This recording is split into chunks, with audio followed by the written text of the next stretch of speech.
Assalamualaikum warahmatullahi wabarakatuh. Saya Desti Suci Ramadana, NPM 181160120 kelas D, akan memaparkan materi desain kurikulum dalam mata kuliah pengembangan kurikulum dengan dosen pengampu Aryani Dwi Kesumawardani MPD. Adapun video ini dibuat untuk memenuhi ujian tengah semester pengembangan kurikulum. Ikuti terus videonya ya. Oke, langsung saja kita masuk ke materi yang pertama. Saya akan membahas mengenai pengertian dari desain kurikulum. Desain itu berarti suatu proses perencanaan dan seleksi elemen teknik dan prosedur dalam melakukan sesuatu yang mencakup dari objek, konsep, dan upaya untuk mencapai tujuan. Dalam artian umum, desain kurikulum adalah sebagian dari hasil suatu pemikiran yang mendalam tentang hakikat pendidikan dan pembelajaran. Menurut Smith dan Ragan pada tahun 2005, merinci pengertian tersebut bahwa desain merupakan proses sistematik dan reflektif dalam menerjemahkan prinsip belajar mengajar ke dalam suatu rancangan pembelajaran yang mencakup materi instruksional, kegiatan belajar, sumber-sumber belajar, dan sistem evaluasi. Nah, untuk desain kurikulum sendiri itu terkait penyusunan elemen-elemen atau komponen kurikulum dalam perencanaan untuk memfasilitasi pengembangan potensi yang ada pada siswa agar mencapai tujuan pendidikan. Nah, tujuan pendidikan ini sendiri bisa dari untuk agar mencerdaskan anak bangsa kemudian, terus memotivasi anak-anak supaya menjadi lebih berkembang gitu. Dalam banyak buku-buku dan literatur itu komponen dari desain kurikulum itu ada 4. Yang pertama mengenai tujuannya. Nah, untuk yang kedua itu dari mata pelajaran. Mata pelajaran itu seperti misalnya bahasa Indonesia, matematika, IPA, dan lain-lain. Terus untuk materi ajar itu misal dalam IPA itu contohnya misalnya sistem pencernaan. Nah, itu mencakup dari materi ajarnya. Kegiatan belajar mengajar itu seperti ya kegiatan yang terjadi di dalam kelas, interaksi antara guru maupun siswanya, dan pengalaman belajar. Yang ketiga, organisasi atau susunan mata pelajaran. Nah, untuk susunan mata pelajaran tentunya kita harus terorganisasi, terstruktur, karena kalau berantakan, misal seperti ini hari Senin, tiba-tiba seorang guru ingin memberikan mata pelajaran dengan masing-masing guru, apa enggak dari siswanya merasa kebingungan. Nah, jadi tentunya kita harus terorganisasi untuk susunan dari mata pelajaran. Selanjutnya materi ajar dan kegiatan belajar. Nah, itu sudah dijelaskan tadi mengenai materi ajar dan kegiatan belajar dari yang tadi. Terus selanjutnya itu mengenai evaluasi. Nah, setelah adanya kegiatan belajar mengajar, tentunya kita di akhir semester pasti seorang pendidik memberikan evaluasi kepada siswanya, seperti mengadakan ujian tengah semester ataupun ujian semester dan sejenis ujian-ujian yang lainnya. Nah, desain kurikulum melibatkan 3 ide utama. Yang pertama ada filosofis, kedua ada teoritis, yang ketiga ada praktis. Filsafat mempengaruhi ketiga ide utama tersebut. Ketiganya berpengaruh pula pada interpretasi dan seleksi tujuan, seleksi dan organisasi konten kurikulum, keputusan tentang strategi penyampaian konten kurikulum, dan pertimbangan tentang sistem evaluasi keberhasilan dari kurikulum yang sudah dilaksanakan. Dari uraian-uraian tadi dapat disimpulkan bahwa desain kurikulum adalah suatu pengorganisasian tujuan, isi, serta proses belajar yang akan diikuti oleh siswa pada berbagai tahap perkembangan pendidikan.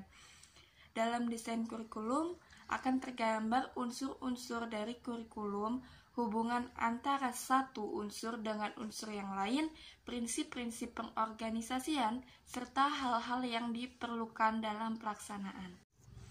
Langsung saja kita masuk ke materi yang kedua, yaitu mengenai prinsip-prinsip dalam mendesain kurikulum. Yang dimaksud dengan pengembangan kurikulum itu adalah suatu proses yang menentukan bagaimana pembuatan kurikulum akan berjalan. Menurut Bondi dan Wiles pada tahun 1989,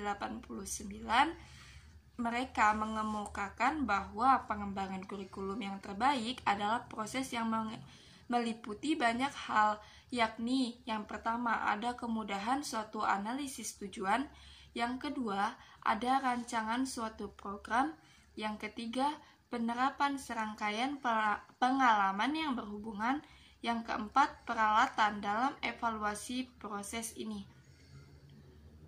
Secara singkat, pengembangan kurikulum adalah suatu perbuatan kompleks yang mencakup berbagai jenis keputusan. Nah, itu menurut dari Taba pada tahun 1962. Untuk si Glasgow sendiri mengemukakan 7 prinsip dari desain kurikulum. Yang pertama, ada tantangan dan kesenangan.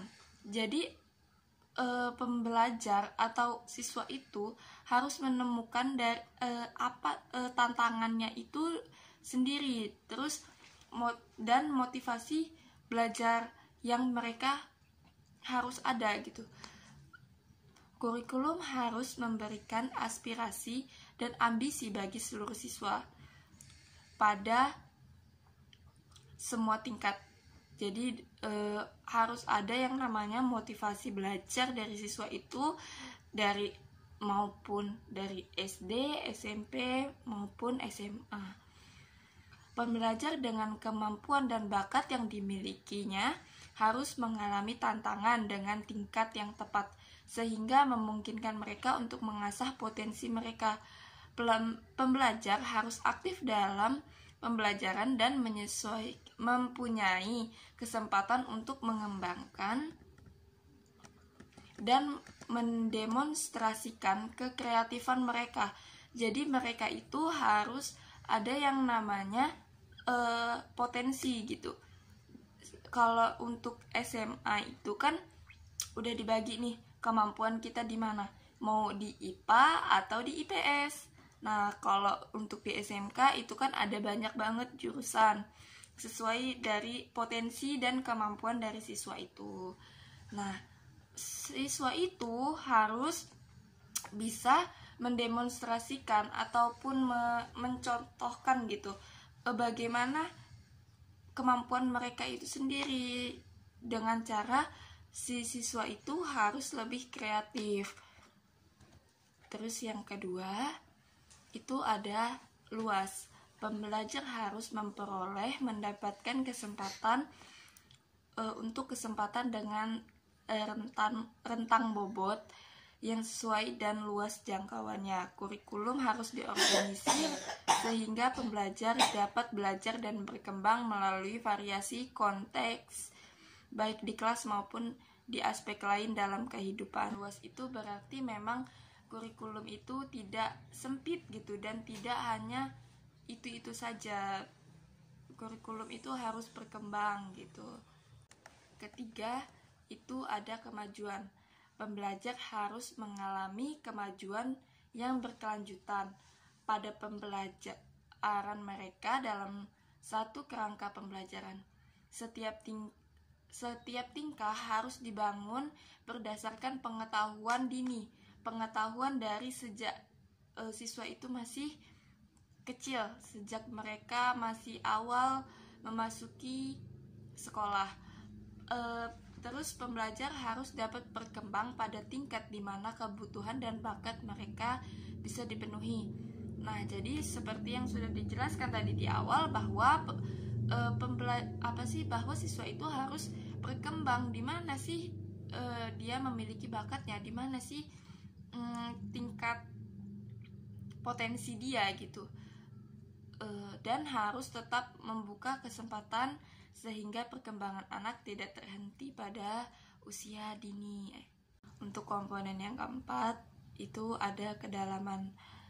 Untuk kedalaman sendiri itu penjabarannya harus ada kesempatan bagi pembelajar untuk mengembangkan kemampuan mereka secara maksimal dalam berbagai tipe cara berpikir dan belajar.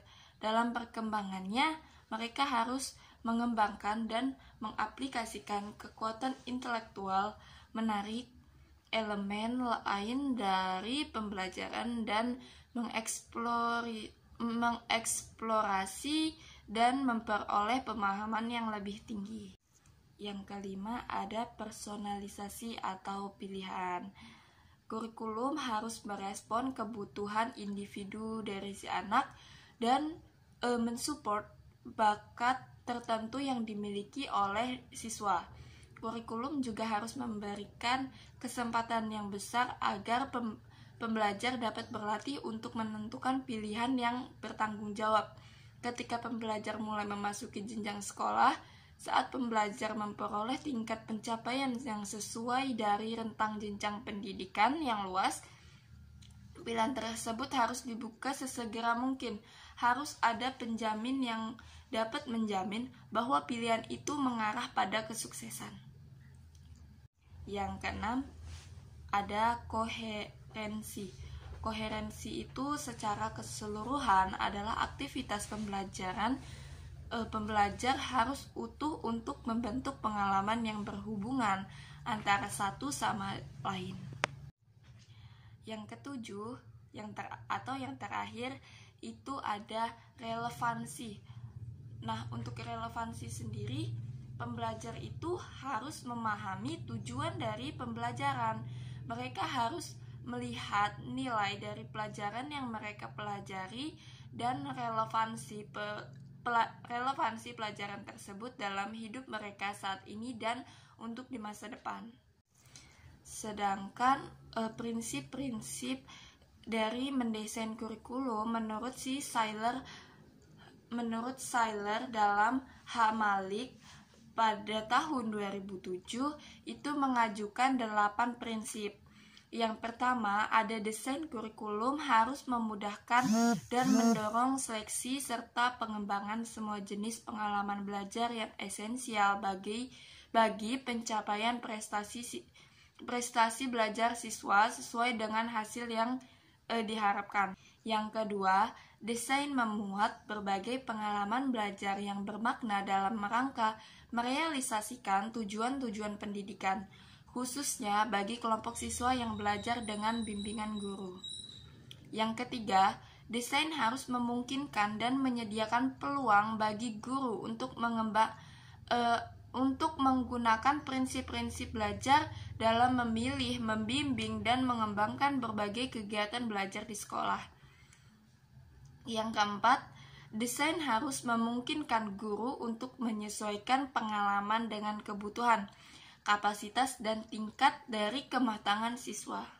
Yang kelima, desain harus mendorong guru mempertimbangkan berbagai pengalaman belajar anak yang diperoleh di luar sekolah dan mengkaitkannya dengan kegiatan belajar di sekolah. Jadi, siswa itu kan nggak hanya belajar di sekolah, tentunya di luar sekolah mereka ada pengalaman-pengalaman. Jadi, saat kegiatan belajar di sekolah, kita tuh harus seorang pendidik itu juga harus menyesuaikan kegiatan yang ada di luar sekolah dan dimasukkan dalam pembelajaran di sekolah. Misalnya pembelajaran sehari-hari ya yang ada di sekolah. Nah, kita contohkan juga dalam kegiatan belajar mengajar di sekolah. Keenam, desain menyediakan pengalaman belajar yang berkesinambungan agar kegiatan belajar siswa berkembang sejalan dengan pengalaman terdahulu dan terus berlanjut pada pengalaman berikutnya. Seperti yang sudah dijelaskan di awal, desain harus menyediakan pengalaman yang sejalan dari pengalaman sendiri itu, yaitu karena siswa tidak hanya belajar dari sekolah saja, di luar itu mereka juga belajar. Pengalaman itu adalah suatu pembelajaran yang sangat berarti gitu. Yang ketujuh, kurikulum harus didesain agar dapat membantu siswa mengembangkan watak, kepribadian, pengalaman, dan nilai-nilai demokratis yang menjiwai kultur. Kedelapan, desain kurikulum harus realistis, layak, dan dapat diterima. Langsung masuk dalam materi yang ketiga mengenai macam-macam desain kurikulum. Macam-macam desain kurikulum yang pertama itu ada desain terpusat pada mata pelajaran. Desain terpusat mata pelajaran merupakan desain kurikulum yang paling umum dipakai di sekolah. Pada desain ini, menu pokok kurikulum adalah pengetahuan sebagai konten pertama kurikulum. Apalagi buku teks yang menjadi acuan kurikulum sekolah umumnya memuat mata pelajaran sebagai konten utama. Selain itu, secara historis, kurikulum sekolah bermula dari pengajaran pengetahuan yang diklasifikasikan ke dalam beberapa mata pelajaran yang terdiri dari beberapa subkategori. Subkategorinya adalah sebagai berikut. Yang pertama, itu desain mata pelajaran. Merupakan desain tertua dan paling populer di dunia pendidikan dan masyarakat. Hal ini disebabkan karena guru dan anggota masyarakat umum dididik di sekolah dengan memakai desain ini. Desain mata pelajaran itu berasal dari sistem pendidikan Romawi yang mempengaruhi kurikulum pendidikan tinggi di Eropa sampai abad pertengahan. Menjelang akhir abad ke-19, menurut Valentini pada tahun 2002, panitia 10 di Amerika Serikat merekomendasi bahasa Latin, bahasa Inggris, bahasa-bahasa modern, fisika, astronomi, kimia, sejarah alam, sejarah, dan geografi sebagai kurikulum inti sekolah menengah di Amerika Serikat. Menurut Brady dan Kennedy pada tahun 2007, dari sejarah singkat di atas terlihat bahwa pengetahuan yang diajarkan di sekolah itu berbeda-beda pada waktu yang berbeda pula sesuai dengan kebutuhan masyarakat dan bagi kehidupan mereka. Yang kedua, desain disiplin ilmu atau disebut juga kurikulum akademik muncul sesudah Perang Dunia Kedua. Walau kedua desain mata pelajaran dan desain disiplin sama-sama berisi pengetahuan, tetapi desain mata pelajaran tidak didasarkan fondasi atau orientasi keilmuan yang jelas jika dibandingkan dengan desain disiplin akademik. Menurut King dan Brownell pada tahun 1996. Yang ketiga, ada desain bidang luas. Adalah suatu variasi dari desain mata pelajaran. Desain ini merupakan perubahan dari desain yang tradisional. Yang keempat, desain korelasi dan fused plan. Desain ini muncul jika dua disiplin ilmu seperti ekonomi dan geografi dikorelasikan. Desain ini diperlukan jika kita tidak ingin menciptakan desain bidang luas, tetapi dirasa perlu mengkaitkan dua bidang stabil. Yang kelima, ada desain kurikulum integrasi. Desain ini memberikan kesempatan pada siswa untuk untuk melatih keterampilan pemecahan masalah yang mereka miliki. Yang keenam, desain proses. Desain ini mengutamakan prosedur apa saja yang memungkinkan siswa memperoleh kemampuan menganalisis realita atau kenyataan, menciptakan kerangka berpikir dan tingkah laku intelektual dalam menghasilkan suatu pengetahuan. Selanjutnya yang kedua, mengenai macam-macam desain kurikulum, itu ada desain terpusat pada siswa. Nah, untuk desain terpusat pada siswa ini lebih fokus pada perkembangan individual siswa. Desain ini muncul sebagai respon terhadap keinginan agar pendidik fokus pada siswa daripada mata pelajaran. Variasi desainnya yang pertama itu ada desain terpusat pada kegiatan atau pengalaman. Teori ini berasal dari teori Rousseau pada tahun 1762 dan 1911 tentang kebutuhan anak atas banyak deskriptif dan keterampilan sehingga pendidik perlu memberikan kesempatan pada anak mengobservasi alam agar anak belajar dari alam. Yang kedua, ada desain sekolah alternatif. Desain ini muncul pada permulaan abad ke-20 yang memicu pada reformer pendidik melakukan perubahan yang radikal terhadap sekolah yang tradisional. Yang ketiga ada desain humanistik. Nah, desain ini muncul akibat reaksi atas tekanan yang berlebihan pada kurikulum berbasis disiplin ilmu. Desain humanistik didasarkan pada psikolog humanistik dan konsep Abraham Maslow pada tahun 1962. Macam-macam desain kurikulum yang ketiga itu ada desain terpusat masalah. Desain ini fokus pada pemecahan masalah kehidupan individu dan sosial. Karena cangkupan masalah kehidupan yang sangat luas, desain ini terdiri atas berbagai tema seperti situasi kehidupan yang selalu muncul, masalah sosial kehidupan umum, masalah kehidupan pemuda, masalah etnis, dan masalah rekonstruksi sosial. Tekanan desain ini dibatasi pada 3 desain. Yang pertama ada desain situasi kehidupan. Desain ini diajukan oleh Florence Stratman et al. Pada tahun 1957 yang menyimpulkan bahwa siswa bisa memperoleh pembelajaran yang lebih bermakna jika yang dipelajarinya itu mirip dengan masalah di masyarakat. Yang kedua itu desain inti. Kurikulum dari desain inti ini bertujuan untuk menyediakan pendidikan umum bagi semua siswa terkait masalah kehidupan manusia pada umumnya. Kekuatan dari desain ini berkaitan dengan konten yang bertumpu pada pengalaman nyata dari siswa itu sendiri, bukan konten yang bermuatan dari pengalaman atau keinginan dari siswa. Nah, yang ketiga, desain masalah sosial dan rekonstruksi.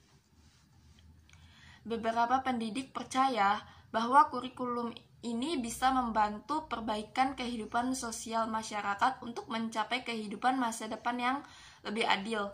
Desain ini berpikir bahwa kurikulum harus membantu siswa menyesuaikan diri dengan masyarakatnya. Oke, langsung saja kita masuk ke materi yang keempat mengenai model desain kurikulum. Nah, dalam kehidupan ini, manusia menghadapi banyak sekali masalah-masalah yang harus dipecahkan bersama dan tidak boleh gitu ya dipecahkan sendiri. Mereka berinteraksi, berkooperasi dalam memecahkan masalah-masalah sosial yang mereka hadapi untuk meningkatkan kehidupan mereka. Selain itu, anak-anak atau siswa-siswa adalah yang pertama dan utama dalam pendidikan, sehingga kurikulum Humanistik lebih memberikan tempat utama kepada siswa dipandang sebagai subjek yang menjadi pusat kegiatan pendidikan. Siswa memiliki potensi, kemampuan, dan kekuatan untuk berkembang. Problem-centered design menekankan pada isi maupun perkembangan peserta didik. Nah, pada problem-centered design ini ada dua variasi model desain kurikulum, yaitu the areas of living design dan the core design. Yang pertama itu ada the area of living design. Dalam prosedur belajar ini bertujuan yang bersifat proses dan yang bersifat isi diintegrasikan. Ciri lain yaitu menggunakan pengalaman dan situasi-situasi dari peserta didik sebagai pembuka jalan dalam mempelajari bidang-bidang kehidupan.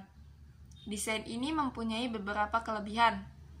Di antaranya yang pertama, merupakan the subject matter design, tetapi dalam bentuk yang terintegrasi. Pemisahan antara subjek dihilangkan oleh problema kehidupan atau masalah-masalah kehidupan sosial gitu. Yang kedua, menyajikan bahan ajar yang relevan untuk memecahkan masalah-masalah dalam kehidupan. Yang ketiga, menyajikan bahan ajar dalam bentuk yang profesional. Yang keempat, motivasi belajar dari peserta didik. Ini adalah keuntungan dari the area of living design. Jika ada kelebihan, tentunya pasti ada yang namanya kekurangan atau kerugian dari desain ini. Yang pertama, kerugian yang pertama itu penentuan lingkup dan sequence dari bidang-bidang kehidupan yang sangat esensial, sangat sukar. Yang kedua, lemahnya integrasi kurikulum. Yang ketiga, desain ini mengabaikan warisan budaya. Nah, jadi desain ini tidak membahas mengenai warisan-warisan budaya, tapi lebih kepada pengetahuannya saja. Yang kedua ada the core design. Dalam mengintegrasikan bahan ajar, mereka memilih mata pelajaran tertentu sebagai inti. Pelajaran lainnya dikembangkan di sekitar core tersebut. Menurut dari konsep ini, inti-inti bahan ajar itu dipusatkan pada kebutuhan individual dan sosial. The core design juga disebut the core curriculum. Mayoritas memandang core curriculum sebagai suatu model pendidikan yang memberikan pendidikan umum. The core curriculum diberikan guru-guru yang memiliki penguasaan dan berkewawasan luas, bukan yang spesialis. Di samping memberikan pengetahuan, nilai-nilai, dan keterampilan sosial, guru-guru tersebut juga memberikan bimbingan terhadap perkembangan sosial pribadi peserta didik. Nah, untuk desain dari core curriculum ini ada beberapa variasi desainnya. Yang pertama adalah the spirit subject core. Salah satu usaha untuk mengatasi keterpisahan antara mata pelajaran. Beberapa mata pelajaran yang dipandang mendasari atau menjadi inti mata pelajaran lainnya dijadikan core. Yang kedua ada the correlated core. Model desain ini dikembangkan dari the spirit subject design dengan jalan mengintegrasikan beberapa mata pelajaran yang erat hubungannya. Nah, yang ketiga, the fused core. Kurikulum ini berpangkal dari spirit subject juga gitu loh. Perintegrasiannya bukan hanya antara 2 atau 3 pelajaran, tetapi lebih banyak. Dalam studi dikembangkan tema-tema masalah umum yang dapat ditinjau dari berbagai sudut pandang. Selanjutnya ada the activity experience core. Model desain ini dikembangkan dari pendidikan progresif dan learner-centered desainnya. Desain ini dipusatkan pada minat-minat dan kebutuhan peserta didik. Yang kelima, ada the areas of living core. Desain model ini berpangkal pada pendidikan progresif, tetapi organisasinya berstruktur dan dirancang sebelum-sebelumnya. Bentuk desain ini dipandang sebagai core desain yang paling murni dan paling cocok untuk program pendidikan umum. Yang keenam ada the social problems core. Model ini merupakan produk dari pendidikan progresif. Dalam beberapa hal, model ini sama dengan the areas of living core. Perbedaannya terletak pada the areas of living core didasarkan pada kegiatan-kegiatan manusia yang universal tetapi berisi hal yang kontroversial. Nah, sedangkan untuk the social problems core ini didasarkan atas masalah-masalah yang mendasar dan bersifat kontroversial. Langsung saja kita masuk ke materi selanjutnya, yaitu sifat desain kurikulum. Nah, sifat-sifat desain kurikulum antara lain ada strategi, yaitu karena merupakan instrumen yang sangat penting untuk mencapai tujuan pendidikan nasional. Yang kedua ada komprehensif, yang mencakup dari keseluruhan aspek-aspek kehidupan dan penghidupan masyarakat. Yang ketiga, integratif, yang mengintegrasikan rencana yang luas, mencakup pengembangan dimensi kualitas dan kuantitas. Yang keempat, ada realistik, berdasarkan kebutuhan nyata peserta didik dan kehidupan masyarakat. Yang kelima, itu humanistik, menitik beratkan pada pengembangan sumber daya manusia baik kuantitatif maupun kualitatif. Yang keenam, itu ada futuralistik. Futuralistik ini mengacu jauh ke depan dalam merencanakan masyarakat yang maju. Yang ketujuh, merupakan bagian integral yang mendukung manajemen pendidikan secara sistematik. Kedelapan, perencanaan kurikulum mengacu pada pengembangan kompetensi sesuai dengan standar nasional. 9, berdesertifikasi untuk melayani keragaman peserta didik. Ke-10, bersifat desentralistik karena dikembangkan oleh daerah sesuai dengan kondisi dan potensi daerah. Materi selanjutnya yaitu ada pendekatan dalam pengembangan kurikulum. Itu ada pendekatan top down. Dikatakan pendekatan top down karena disebabkan pengembangan kurikulum muncul atas inisiatif para pejabat pendidikan atau para administrator atau dari para pemegang kebijakan atau pejabat gitu. Pejabat pendidikan itu seperti dirjen atau para kepala kantor wilayah. Pendekatan top down ini bisa dilakukan baik untuk menyusun kurikulum yang benar-benar baru ataupun untuk penyempurnaan kurikulum yang sudah ada. Prosedur kerja atau proses pengembangan kurikulum model ini dilakukan kira-kira itu untuk langkah pertamanya dimulai dengan pembentukan tim pengarah oleh pejabat pendidikan. Anggota-anggota ini terdiri dari para pengawas pendidikan, ada ahli kurikulum, para ahli disiplin ilmu, dan para tokoh dari dunia kerja. Tugas tim ini adalah merumuskan konsep dasar garis-garis besar kebijakan, menyiapkan rumusan falsafah dan tujuan pendidikan umum. Langkah keduanya, menyusun tim atau kelompok kerja untuk menjabarkan kebijakan atau rumusan-rumusan yang telah disusun oleh pengarah tim tadi. Anggota dari kelompok ini adalah para ahli kurikulum, para ahli disiplin ilmu dari perguruan tinggi, bahkan guru-guru senior yang sudah dianggap banyak gitu pengalamannya. Tugas dari tim ini yaitu merumuskan tujuan-tujuan yang lebih operasional dari tujuan-tujuan umum, memilih dan menyusun sekuens bahan pelajaran, memilih strategi pengajaran dan alat atau petunjuk evaluasi, serta menyusun pedoman-pedoman pelaksanaan kurikulum bagi guru. Langkah ketiga yaitu apabila kurikulum sudah selesai disusun oleh tim atau kelompok kerja, selanjutnya hasilnya itu diserahkan oleh tim perumus untuk dikaji dan diberi catatan atau bisa direvisi gitu. Langkah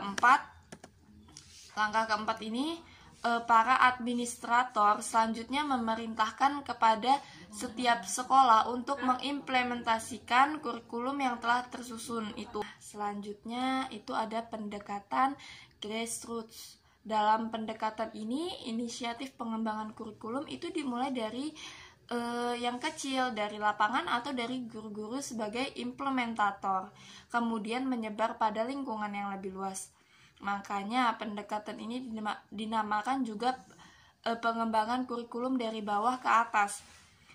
Oleh karena itu, sifatnya yang demikian, maka pendekatan ini lebih banyak digunakan dalam penyempurnaan kurikulum. Walaupun dalam skala yang cukup terbatas, mungkin juga digunakan dalam pengembangan kurikulum baru. Model ini didasarkan pada dua pandangan pokok. Yang pertama, ada implementasi kurikulum akan lebih berhasil apabila guru-guru sebagai pelaksana sudah dari sejak semula terlibat secara langsung dalam pengembangan kurikulum. Kedua, pengembangan kurikulum bukan hanya melibatkan personal atau profesional guru saja, tetapi siswa, orang tua, dan anggota masyarakat dalam kegiatan pengembangan kurikulum. Demikian, kerjasama dengan orang tua murid dan masyarakat itu sangat penting. Kerjasama di antara sesama guru dengan sendirinya merupakan bagian yang tak terpisahkan dari model ini. Model grassroots ini didasarkan atas 4 prinsip. Pertama, ada kurikulum akan bertambah baik jika kemampuan profesional guru bertambah baik. Kedua, kompetensi guru akan bertambah baik jika guru yang terlibat secara pribadi di dalam merevisi kurikulum. Ketiga, jika guru terlibat dalam merumuskan tujuan yang ingin dicapai, menyeleksi, mengidentifikasi, dan memecahkan masalah, mengevaluasi hasil, maka hasil pengembangan kurikulum ini akan lebih bermakna. Keempat, hendaknya di antara guru-guru terjadi kontak langsung sehingga mereka dapat saling memahami dan mencapai suatu konsensus tentang prinsip-prinsip dasar, tujuan, dan rencana. Yang dimaksudkan pendekatan adalah cara kerja dengan menerapkan strategi dan metode yang tepat dengan mengikuti langkah-langkah pengembangan yang sistematis agar memperoleh kurikulum yang lebih baik. Pendekatan dalam pengembangan kurikulum di antaranya pendekatan subjek akademis, pendekatan humanistik, pendekatan teknologi. Untuk pendekatan subjek akademis sendiri, pendekatannya yang paling tertua. Sejak sekolah yang pertama berdiri, kurikulumnya mirip dengan tipe pendekatan subjek akademis ini.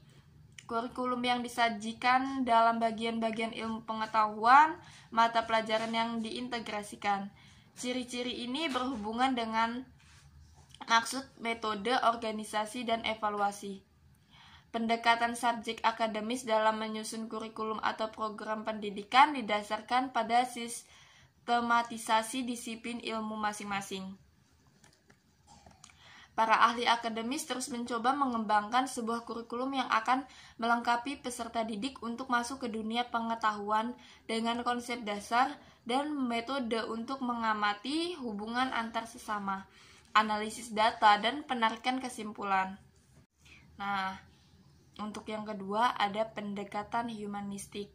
Kurikulum ini berpusat pada siswa atau peserta didik dan mengutamakan perkembangan afektif peserta didik sebagai persyaratan atau prasyarat dan sebagai bagian integrasi dari proses belajar. Pada pendidik, humanistik meyakini bahwa kesejahteraan mental dan emosional peserta didik harus dipandang sentral dalam kurikulum agar proses belajar memberikan hasil yang maksimal. Kurikulum humanistik mempunyai beberapa karakteristik yang berkenaan dengan tujuan, metode, organisasi isi, dan evaluasi.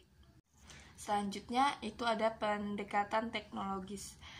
Dalam menyusun atau program pendidikan bertolak dari analisis kompetensi yang dibutuhkan untuk melaksanakan tugas-tugas tertentu.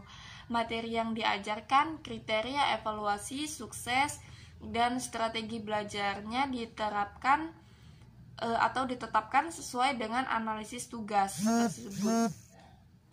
Kurikulum sebagai model teknologi pendidikan menekankan pada penyusunan program pengajaran dengan menggunakan pendekatan sistem. Program pengajaran ini dapat menggunakan sistem saja atau juga dengan alat atau media. Selain itu, dapat juga dipadukan dalam konteks kurikulum model teknologi. Teknologi pendidikan mempunyai dua aspek, yakni hardware berupa benda keras seperti ada proyektor, TV, LCD, radio, dan lain-lain. Terus yang kedua ada software. Software itu berupa teknik penyusunan kurikulum baik secara mikro maupun makro. Teknik yang telah diterapkan ada kalanya berupa PPSI atau prosedur pengembangan sistem instruksional, pelajaran per program dan modul. Nah, berikut tadi itu adalah sedikit pemaparan materi mengenai desain kurikulum dari saya. Demikianlah video ini dibuat. Bila dalam video ini terdapat kekurangan atau miskonsepsi materi, saya mohon maaf. Semoga video ini dapat bermanfaat untuk kita semua tentunya. Terima kasih. Wassalamualaikum warahmatullahi wabarakatuh.